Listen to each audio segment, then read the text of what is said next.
In this series, we're building up a small 1-bit computer on the breadboard based around the Motorola MC14500, which is a 1-bit industrial control unit, or a microprocessor. And so far, we've built a clock based on the 555 timer. We've built a program counter based on the 74HC163. And in the last episode, we built a program storage based on a static RAM module, the AS6C6264 or something like that. It has a really long and hard to remember name. But in this episode, today, what I want to do is I want to put in the actual MC14500.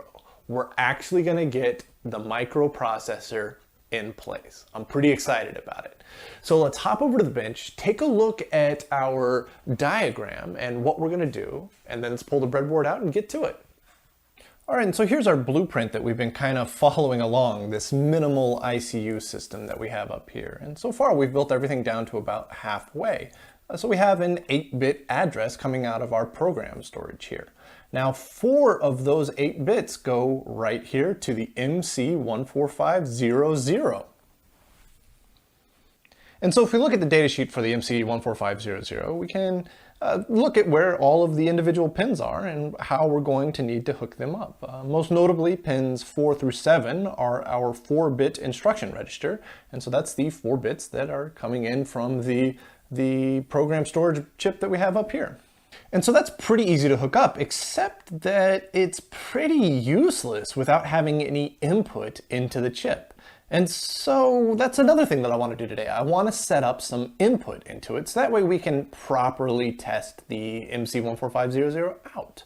And if we look here in the bottom left, that's where the input chip is in our minimal ICU system. And they're using a MC14512, which is, I believe, an 8-bit data selector. And essentially that's just a multiplexer. So we've got 8 bits coming in here on the bottom, and then we multiplex those into 1 bit out based on a 3-bit address.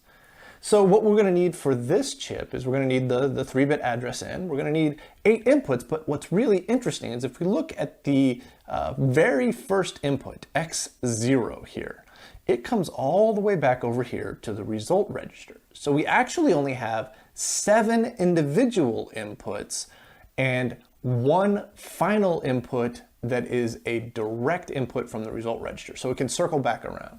And we're going to see why that's really important to have a little later on. But first things first, I don't actually have an MC14512. So instead, I'm going to use a 74HC4051. And here is the data sheet for that chip. And you can see that it's just an 8-bit analog multiplexer / demultiplexer. So I think this will work pretty perfectly for what we're trying to build. So if we take a look at this page of the datasheet, we can see the pinout of the actual chip. So we're actually going to use all of the 8 bits of address that are coming out of our program storage here. So we're going to use 4 to control the MC14500. We're going to use 3 to select the address for the data that we want to input. And then this 4th bit here is a chip select bit. So we're using it to select between input, output, or scratch. And we don't have the output or scratch built, but I do want to go ahead and lay the groundwork for that chip select pin. So we're actually going to build that up as well. So even though it looks fairly simple, we do have a lot of ground to cover. So let's pull that breadboard out and get to work. All right, and here's the breadboard where we left off last time. We've got our clock up here in the top right. We've got our program counter here. That gives us an 8-bit address that comes down to our memory here. The memory is outputting whatever data is stored in it across these 8 bits here and is displaying that over here. And we have this dip switch so that we can program it. Now these 8 lines that come down right here are our address that we're going to use for both the MC14500 and our input. And speaking of the MC14500, let's go ahead and get that chip in. Now let's get power and ground hooked up. That's going to be pins 8 and 16.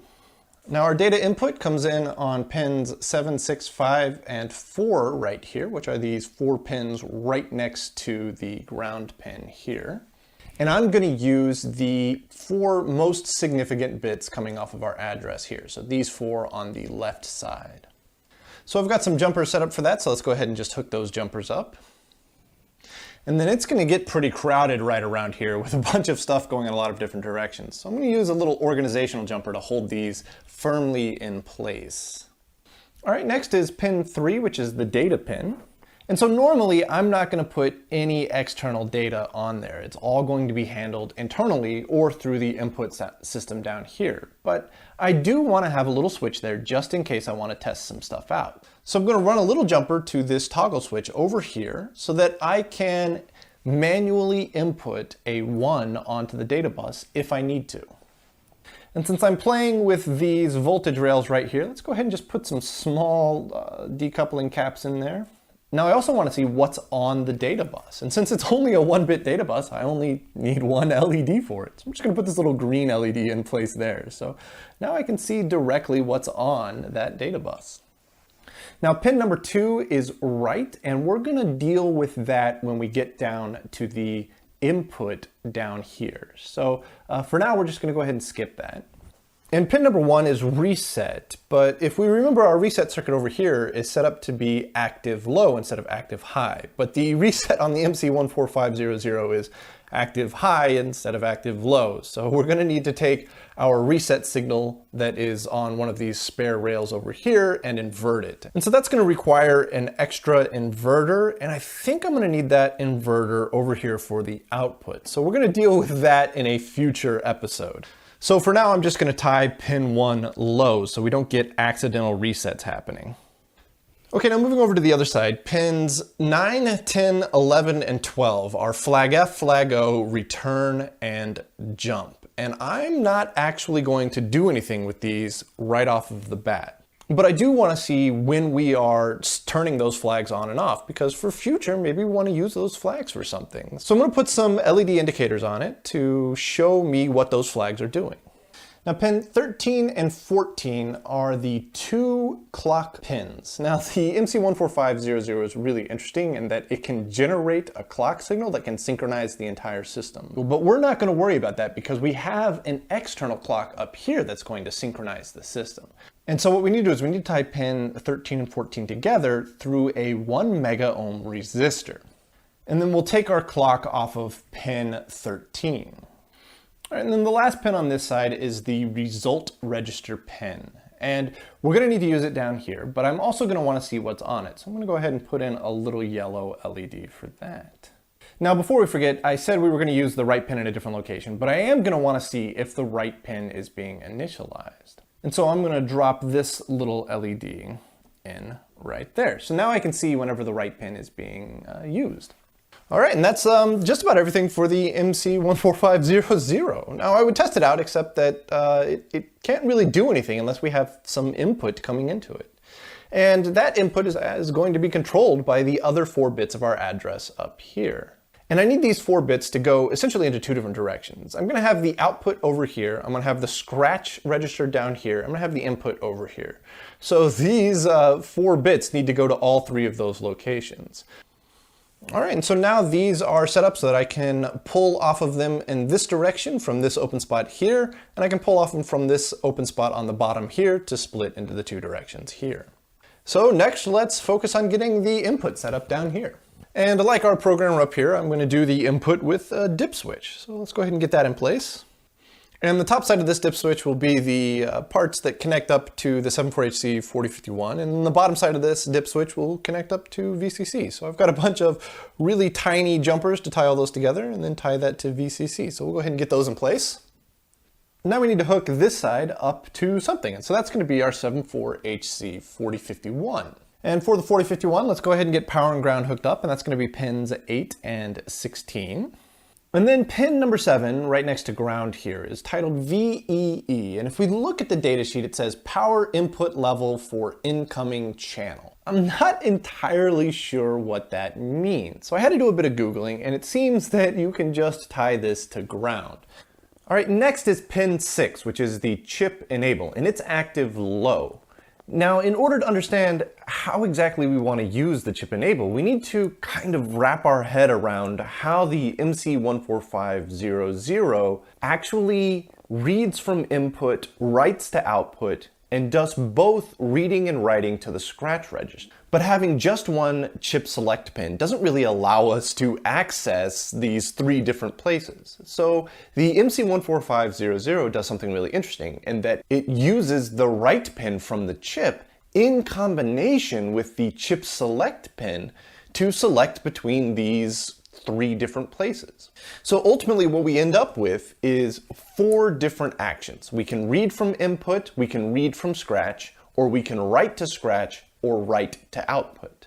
And so with 4 different operations and 2 bits, that's perfect. But we don't exactly have direct access to the write pin. So we can only enable that write pin whenever we're executing a store or a store complement instruction. We can see that if we have any instruction other than store or store complement, and we set the chip select to 1, we can read from the input. And then if we change that chip select from 1 to 0, we change where we read from. And now we're reading from scratch. And then if we want to write data out, we just use the store or store complement command. And if we have store with the chip select set to 0, that's going to be our scratch. And if we have store with the chip select set to 1, that's going to be our output.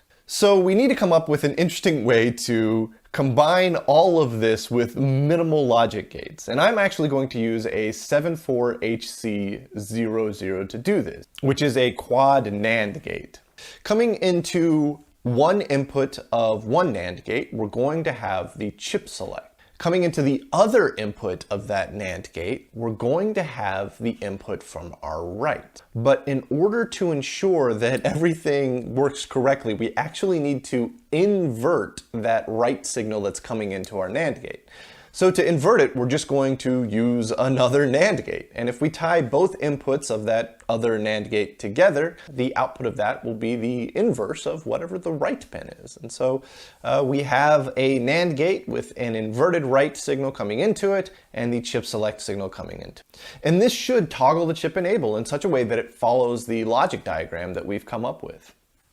All right, now pins 5, 4, 2, and 1 are going to connect up to our dip switches here. And then pin 3 is the data pin that's going to connect up to our data over here. But before I run too many more wires, I can already see kind of an issue. And that is that pin 9, 10, and 11 here are address select pins for the 4051. So they need to get over to here. And so these nice orange wires that I finally got routed, I think, correctly, I need to remove them to make space to run the wires for these address pins over to here. So let's go ahead and do that right quick. All right, so now we have the 3 least significant bits of our address hooked up to the 4051 here so that we can select which of the 8 input bits we want to use. Now let's hook up this side of the dip switch to all of the channel pins on our 4051 here. Now this is a little inconvenient because the channel pins are split 4 on one side, 4 on the other side, and they aren't even in order. So it goes A4, A6, then A7, then A5, and then A2, A1, A0, and then A3. So the order of these doesn't make any sense to me. Now A0, we're not going to hook up to the dip switch here because we're actually going to save it for the result register pin up here. So we'll just keep that in mind because we're going to skip over A0.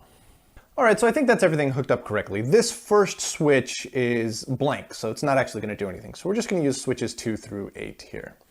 And that's because input 0 on the chip here is connected up to the result register. So let's go ahead and run the jumper for that right quick. And then pin number 3 here is the data pin. So that actually needs to hook up to the data pin up here. And then just to round out these coupling capacitors, we'll just toss another one into this bottom rail right down here. All right, now if I'm not mistaken, I think that's everything hooked up correctly. So let's put power and ground on it and see what happens. Well, we can see our clock is going mad over here, so we'll just slow that down and just change it over to single step. Our program counter initialized into 0, so I guess that's good. Let's take it off of halt and see if we can get the program counter. Yeah, there we go. All right. Yeah, all right. So there's something going on. Suddenly there's a value in the result register.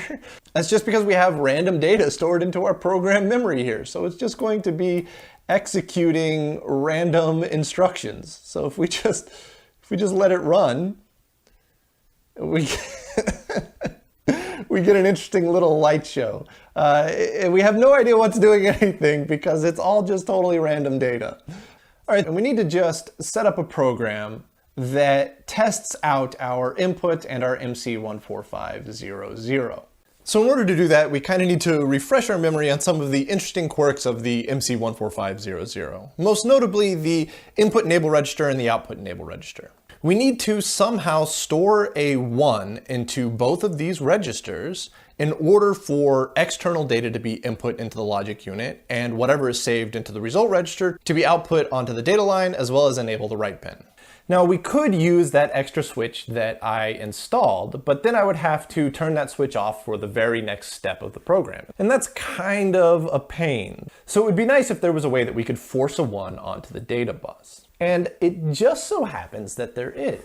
So here's the list of instructions that we have available to us. And the one that's really interesting is the OR complement. So it's a logical OR of the result register and the inverse of the data, and then that is stored back into the result register. When we fire that chip up, the data bus is actually empty. And since it's the inverse of the data bus, that's going to be a 1, regardless of the state of input enable and output enable. So if we perform the OR complement operation, it should force a 1 into the result register. So that's going to be our first step. So we're going to start with an OR with a complement. Now we need an address for the other 4 bits of our instructions. So I'm just going to set that to the result register itself, which is just 000. And then next we want to store whatever is in the result register into the input enable register. So we're going to do IEN, and our address is going to be the result register address. And this is why it was really important to have the result register loop back around to that first input on our input selection chip. This is a really fantastic way of controlling the data bus to enable our input and output. And since we are right here, let's go ahead and do that for our output as well. Okay, so this is essentially just our basic setup. We're just trying to get the chip to a point where input can come in and output can go out. And that's what this does. So now let's load something. Let's load in a value, and we're going to call that value A. All right, so we'll go ahead and just set A to equal 1. And then we'll set B as another value to equal 0. So that way we can do some interesting operations with these two. And then let's do a logic operation, and let's do an AND operation here. So we'll do AND, and we'll AND that with the value of B. Now B is 0. So 1 ANDed with 0 is equal to 0. So at this point, we should get a 0 stored into the accumulating result register. And so this is essentially a program, but let's do one more step. Let's double check that our chip enable circuitry is working correctly as well. And let's do this by outputting whatever is stored in the result register onto the A address. Now this seems a little weird because the A address we had set to 1 for input, but when we do the store operation, we are actually turning the write pin on. Now when the write pin goes on, we are no longer doing an input operation, we're now doing an output operation. So the input should be disabled. And because we have a 0 stored in our result register due to this AND operation before it, the data bus should get a 0 at this point instead of a 1. That should test all of the operations of the circuitry that we built today. So let's write out the binary that we're going to do for this. So first things first, OR with the complement is 0110. Now we're using the next bit here as a chip select, and the chip select is set up so that when the chip select is 1, we're accessing either input or output, and when the chip select is 0, we're accessing the scratch register. But since the scratch register doesn't exist, we're just going to leave that as 1 for all of the operations down the way here. And then the RR address is 000. So now we'll just go down the line matching the instruction and address with the appropriate binary. So there we go, that's our program. It's a really short program, but it should test the functionality of everything that we've built up to this point. And so now let's pull the breadboard back out and punch this in and see what happens.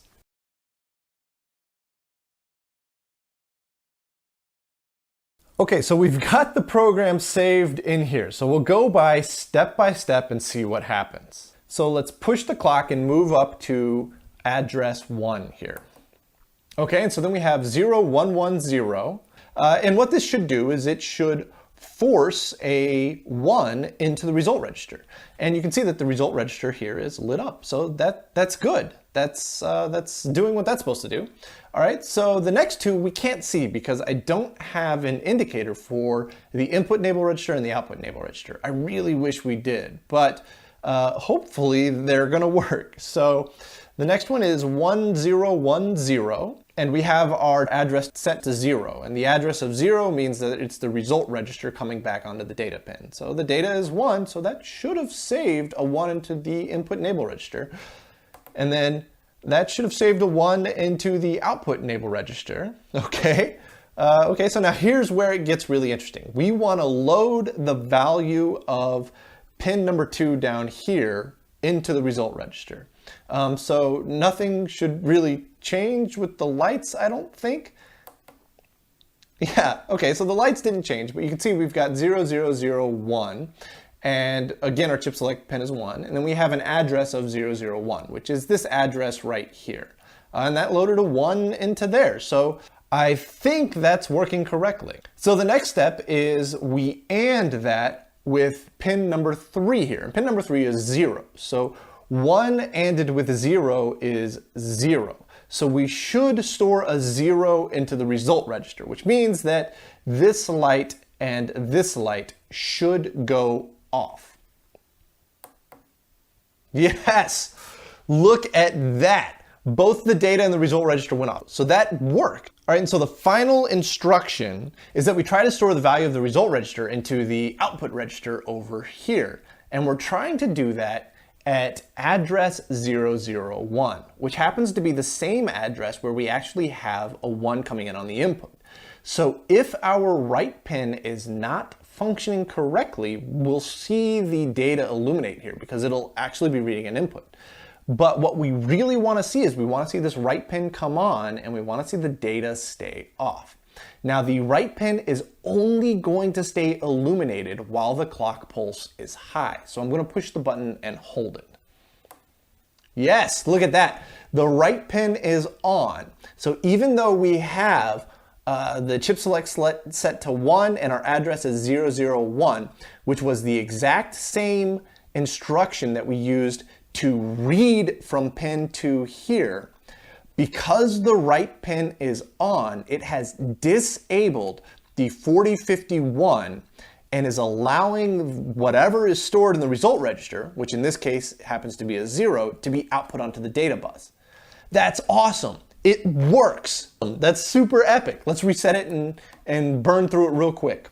All right, so force a 1 into the result register, store that 1 into the input enable register, store that 1 into the output enable register, load the value of A, which is here, which is a 1, so that's stored in there, and that value with B, which is here, which that is a 0, and so that stores a 0 into our result register, and then output that.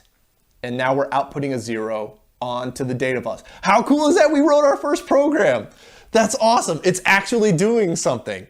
I mean, it's nothing amazing, but we loaded 2 values from the input, ANDed them together, and gave an output. Now, we don't have anywhere to store that output, and we don't have any scratch register to do really interesting things with, but that's going to come up in future episodes. But this is now essentially a functioning computer. It is the slowest, dumbest computer on the planet, but it works. How cool is that? I could not be happier with this. That's awesome. Oh man, that's so super cool. All right, well, thank you guys so much for watching. I'm going to continue playing with this and maybe come up with some new programs, but I am just extremely happy that this thing is working. So thank you guys, and we'll see y'all in the next episode.